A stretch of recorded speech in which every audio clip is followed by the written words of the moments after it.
மதுரை மாவட்டத்தில் டங்ஸ்டன் சுரங்கம் அமைக்க எதிர்ப்பு தெரிவித்து மேலூர் பேருந்து நிலையத்தில் வைகோ தலைமையில் ஆர்ப்பாட்டம் நடைபெற்று வருகிறது. கூடுதல் தகவல்களை செய்தியாளர் கருணாகரனிடம் கேட்கலாம். கருணாகரன், இந்த ஆர்ப்பாட்டம் குறித்த விவரங்கள் என்ன? யார் யாரெல்லாம் பங்கேற்றிருக்கிறார்கள்?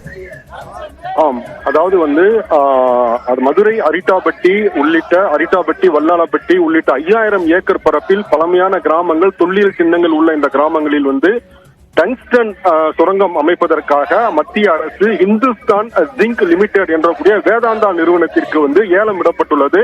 எனவே இந்த ஏலத்தை நடைமுறைப்படுத்தினால் இங்குள்ள கிராமங்கள் அழிந்துவிடும், வாழ்வாதாரம் போய்விடும், பல்லுயிர் சமண சின்னங்கள், பல்லுயிர் சின்னங்கள் உள்ளவே அழிக்கப்பட்டுவிடும். எனவே வாழ்வாதாரம் நலன் கருதியும் பழமை நலன் கருதியும் இந்த ஏலத்தை ரத்து செய்ய வேண்டும் என்று தொடர்ந்து பல்வேறு அரசியல் கட்சிகள் போராட்டம் நடத்தி வருகின்றன. இந்த நிலையில் இன்று மதுரை அருகே உள்ள மேலூரில் பேருந்து நிலையம் அருகே மதிமுக சார்பில் அதன் பொதுச் செயலாளர் வைகோ டங்ஸ்டன் ஏல உரிமை ரத்து செய்ய கோரி பெரும் போராட்டம் நடத்தி வருகிறார், ஆர்ப்பாட்டம் நடத்தி வருகிறார். இந்த ஆர்ப்பாட்டத்திற்கு மதிமுக பொதுச் செயலாளர் வைகோ தலைமை தாங்கிறார். தொடர்ந்து கிராமத்து மக்கள் பங்கேற்று ரத்து செய் டங்ஸ்டன் திட்டத்தை ரத்து செய் என்று கோஷம் முழக்கங்கள் எழுப்பி வருகின்றனர்.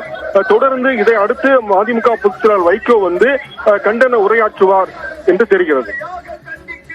நன்றி கருணாகரன், விவரங்களை வழங்கியமைக்காக. உடைக்காதே